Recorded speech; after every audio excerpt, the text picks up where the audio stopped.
नमस्कार, मी अल्पना स्वागत करत आहे आपला चॅनल अद्विका क्रिएटिव्ह वर्ल्डवरती। सध्या खूप जास्त ट्रेंड आहे तो म्हणजे मँगो स्टफ आईस्क्रीमचा। जी आपण मलाई कुल्फी बनवतो त्याचं स्टफिंग करून मँगो स्टफ आईस्क्रीम बनवली जाते। आणि पाहत असाल तर याचं जे बनवलेलं टेक्स्चर आहे ते खूप छान झालं आहे। मला सुद्धा वाटलं नव्हतं की एवढी छान ती रेडी होईल। फर्स्ट टाइम केली पण खूप छान पद्धतीने। याच्यामध्ये छोट्या मोठ्या ज्या ट्रिक्स वापरलेल्या आहेत त्या नक्कीच तुम्हाला उपयोगाला येतील। तुम्ही सुद्धा ही आईस्क्रीम नक्की ट्राय करा आणि तुम्ही कमेंट करून नक्की सांगा की कशी झाली ते। चला तर आता पाहूयात रेसिपी काय काय असेल। सगळ्यात आधी काय केलंय, जाड बुडाचं पातेलं घेतलंय ते थोडंसं विसळून घेतलं आणि त्याच्यामध्ये दूध तापवणार आहोत। विसळून याच्यासाठी घेतलं की आपण ते दूध आटवून घेणार आहोत, ते खाली लागू नये किंवा त्याला करपट वास लागू नये म्हणून थोडंसं विसळून घेतलं आणि त्याच्यामध्ये दूध तापवायला ठेवलं। कधीही ज्यावेळेस दूध आटवायचं असेल त्यावेळी सगळ्यात आधी पातेलं जे काही भांडं असेल ते थोडंसं विसळून घेतलं किंवा कोमट पाण्यामध्ये थोडंसं काढून घेतलं तर ते खाली चिकटत नाही। तर हे दूध इकडं उकळत आहे तोपर्यंत आपण त्याच्यामध्ये जे काही आपण मिक्सचर घालणार आहेत, ड्रायफ्रूट घालणार आहेत त्याची तयारी करूयात। इथे काजू, बदाम, पिस्ता आणि 2 विलायची घेतल्यात जे की आपण सोलून घेणार आहोत। आणि साखर तुम्हाला जसं गोड प्रमाण हवं तसं घेऊ शकता किंवा याला अर्धा लिटर दुधासाठी इथे अर्धा पेला साखर वापरलेली आहे किंवा 1 पेला, तुम्हाला जसं गोड कमी जास्त लागतं त्याच्यानुसार तुम्ही करू शकता। यातले थोडेसे काजू, बदाम, पिस्ता काढून ठेवले जे की आपण डेकोरेट करायला वापरणार आहोत। इथे साधारण 2 ते 2.5 चमचे मिल्क पावडर घेतली आहे। इथे तुम्ही कस्टर्ड पावडर सुद्धा घेऊ शकता किंवा खवा सुद्धा वापरू शकता। तर मिल्क पावडर असेल किंवा कस्टर्ड पावडर असेल ती नेहमी दुधामध्ये किंवा पाण्यामध्ये मिक्स करून ती त्याच्यानंतरच दुधामध्ये मिक्स करायची असते। जर तुम्ही डायरेक्टली पावडर टाकाल तर त्याच्या गुठळ्या होऊ शकतात आणि गुठळ्यानंतर मोडून काढायला खूप वेळ जाईल। तुमच्याकडे मिल्क पावडर, कस्टर्ड पावडर किंवा खवा हे काहीही नसेल तरीही चालणार आहे। दूध आटवायला थोडासा वेळ जाईल पण तुमची जी टेस्ट येणार आहे ती सेमच असणार आहे। नसेल तरी हरकत नाही, तुम्ही दूध आटवून सुद्धा ही प्रोसेस आहे ती बाकीची कंटिन्यू करू शकता। तर ही मिल्क पावडर त्याच्यामध्ये घालून झाल्यानंतर जे काही आपण वाटले होते ड्रायफ्रूट्स ते याच्यामध्ये घालून घेतलेत आणि सगळं एकजीव करून घेतलेत। ड्रायफ्रूट मिक्सरला वाटण्याऐवजी तुम्ही चिरून सुद्धा घालू शकता। आवडीनुसार आपल्या फॅमिलीला कसं आवडतं त्याच्यानुसार तुम्ही नक्की हे प्रोसेसमध्ये थोडीफार चेंजेस करू शकता। ते इथे मी वाटून घेतलेत आणि ड्रायफ्रूट नंतर आपण वरनं डेकोरेट करण्यासाठी वापरणार आहे त्याच्यामुळे इथे मी वाटून घातलेत, जेणेकरून काहींना ते रवा टेक्स्चर आवडत नाही, काहींना ड्रायफ्रूट वरनं आवडतात किंवा त्या रेसिपीमध्ये आवडतात। त्याच्यामुळे हे थोडेसे चेंजेस मी माझ्या रेसिपीमध्ये केलेले आहेत। तुमच्या आवडीनुसार तुम्ही चिरून घाला किंवा मी केलं तसं मिक्सरला वाटून घाला।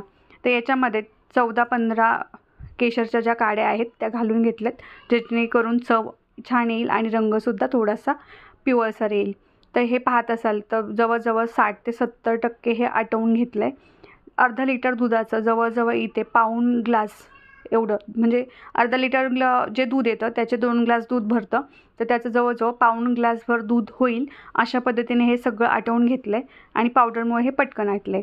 ते थंड होत आहे तोपर्यंत आपण मँगोची तयारी करून घेऊयात। इथे जे आंबे घेतले तो हापूस आहे, तुमच्याकडे जो असेल तो तुम्ही घेऊ शकता।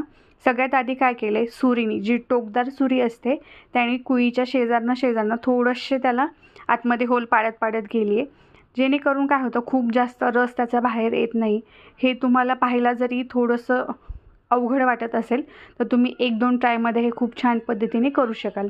सगळ्यात आधी सुरीनी थोडीशी जागा मोकळी करून घेतली आणि अशा पद्धतीचा जो पोह्याचा चमचा असतो आपला त्याने नंतर थोडं करत असं हळूहळू करत अगदी कुईला खेटून आपल्याला त्या आंब्याच्या तळापर्यंत न्यायचे आणि सगळी कुई सगळ्या बाजूनी लूज होईल अशा पद्धतीने आपल्याला ती कुई आंब्यापासून वेगळी करायची जेणेकरून ते आपल्याला इझिली काढता येईल।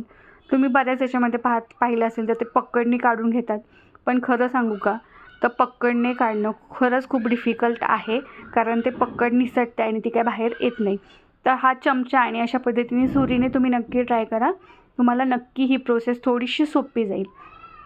तर त्या कुई व्यवस्थित बाजूला काढून झाल्यानंतर जे आपण स्टफिंग बनवलं होतं मलईचं ते याच्यामध्ये छान घालून घ्यायचं आहे। सगळ्यात आधी काय केलं, जे कोणतेही भांडं असेल, पेला असेल, वाटी असेल, त्याच्यामध्ये हा आंबा ठेवून घेतला आहे जेणेकरून तो व्यवस्थित स्टेबल राहील आणि आपल्याला जे स्टफिंग भरायचं आहे ते व्यवस्थित भरता येईल।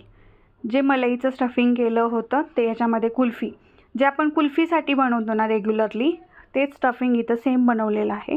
ते व्यवस्थित भरलं आणि जे आंब्याचा आपण वरचा भाग काढून घेतला होता तोच त्याला वरनं कवर करून घेतला आहे आणि फ्रीजमध्ये ओव्हरनाईट हे मस्त फ्रीज व्हायला ठेवून दिलं आहे. दुसऱ्या दिवशी हे काढून पाहते आता, तर हे पहा मस्त झालं आहे. आणि खरं तर थोडीशी प्रोसेस अवघड वाटते किंवा वेळखाऊ वाटते, पण वेळखाऊ नाही आहे. खरं तर अर्ध्या तासामध्ये ही सगळी प्रोसेस झाली होती. तर आंबा ज्यावेळेस काढला त्यावेळेस तो खूप जास्त थंड होता आणि थोडंसं मला गारवा पटकन हे होत नाही. तर मी काय केलं, आंबा वरनं पकडला, तो एका वाटीभर पाणी घेतलं, त्याच्यामध्ये पाण्यामध्ये ठेवला, जेणेकरून काय झालं पटपट साल निघायला मदत झाली. तुम्ही जर डायरेक्टली आंबा काढला आणि त्याची साल काढायला गेलात तर साल व्यवस्थित निघत नाही. त्याच्यामुळे ही गोष्ट नक्की ट्राय करा. आंबा काढल्यानंतर थोडंसं पाण्यात त्याला फिरवून घ्या आणि त्याच्यानंतर त्याची साल काढायला सुरुवात करा. साल खूप इझिली आणि पटकन निघते. सगळी साल काढून झाल्यानंतर सुरीनीसुद्धा काढू शकता, जो मला जसं सोपं पडेल तसं. पाण्याची गोष्ट करून बघा, साल निघायला नक्की मदत होते. व्यवस्थित साल काढून झाली आहे आणि आता तुम्हाला पाहिजे तशा स्लायसेसमध्ये, जाड पातळ पाहिजे तशा स्लायसेसमध्ये तुम्ही हे कट करू शकता. सुरी शक्यतो धारदारच हवी, जेणेकरून ज्या स्लायसेस आपण कट करतो त्यात खूप छान पद्धतीने पडतात. तर हे मँगो स्टफ आईस्क्रीम इथं रेडी झालेला आहे. तुम्ही पाहू शकता खूप छान झालं आहे आणि याला छान डेकोरेटसुद्धा आता करून घेतलं आहे. तुम्हीसुद्धा ही रेसिपी नक्की ट्राय करा आणि मला कमेंट करून नक्की सांगा तुमची रेसिपी कशी झाली, किंवा माझी रेसिपी पहा आणि कशी झाली आहे ते मला कमेंट करून सांगा, छान दिसते की नाही ते. पण ही जेवढी दिसायला छान दिसते ना, तेवढीच खायलासुद्धा खूप छान झालेली आहे. मँगोचा सीझन आहे तर नक्की एकदा ट्राय करायला तर हरकत नाही. नक्की ट्राय करा आणि कमेंट करून नक्की सांगा. ही रेसिपी बनवल्यानंतर कुळीचा जो गर असेल किंवा जी थोडंसं स्टफिंग बाकी होतं त्याच्यापासून नंतर कुल्फी बनवली आहे, तीसुद्धा रेसिपी नक्कीच लवकर अपलोड होईल, तीसुद्धा नक्की पहा.